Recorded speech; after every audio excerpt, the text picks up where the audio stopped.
फोर आं हाबायाव जानो ना हगारदोंमोन माने ना फिसिखादोंमोन नै जोंहानिनो फख्रिया बागानपारा सकआव बेनिफ्राय दाख्लै गुवाहाटियाव थांना थाहैबाय थाबाय नै हरसे अखा हाबावनांगौबा आंनिया सेस लोगोफोर आंनिया बाइकआ 1.5 बोसोर जाबाय 8346 माबाया बारा जायाखै 1.5 बोसोराव ओमफ्राय लोगोफोर बाइकखौ सालायनाय जाथाराना फाननांसिगोनसो बायदि मोनदां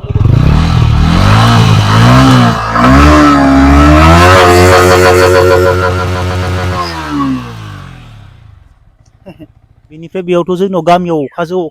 अखा हाबायाव जानो फख्रियाव माने ना फेदेरखादोंमोन लोगोफोर दा नायानो थांहां जाबाय हरसे अखा हाबावनांगौब्ला सेसखा लोगोफोर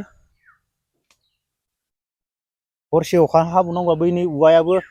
बारजों गुबुलायलांबाय बेनिफ्रायबो जों थांहां जादों नै लोगोफोर हाबना देखायगौमोन आं नोंसोरनो हे नाया थैदो माथो नै नाया मोजां नङामोन खोमा मा ना थैलायख' लोगोफोर माबा ना हगारनायाबो थैलायलांबायसो माथो 1 केजियावनो 350 हगारदो हगारबावनांगौ खमसे खम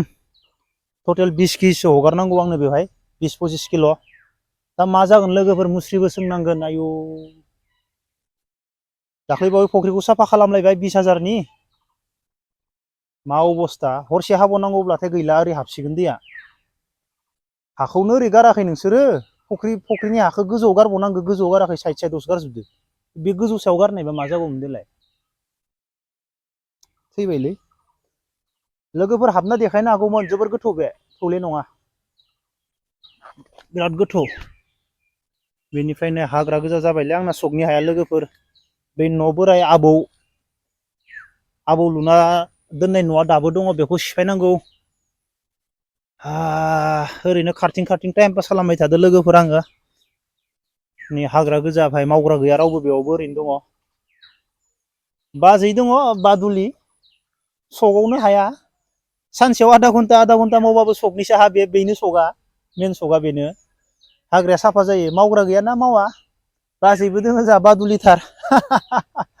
मा खालामनो दा बाजैखौ बेस्राखौ न'खौबो सिफायनांसिगौ आबौ लुनायसोमोन सिफायनानै दा बेयाव गोदान माबा मोनसे साननांसिगौ एबाराव खारथिंबाय थाबा जानाय नंलालै भाइफोर उपाय गैया भाइ बे कन्डिसन जाना दं आंनि हालोदा गावनि खामानिखौ गारनानै गुबुनावसो खारथिंबाय दङ लोगोफोर मा खालामनो नाया थांबा आरो गैबावला गोबां खामानि दंलै मावनो ओरैबायदि खामानि दङ खर'आसो दुंलायलाङो लोगोफोर आंहा सानब्ला बबे मोनसेखौ मावजेनगोन भाइ गैया भाइ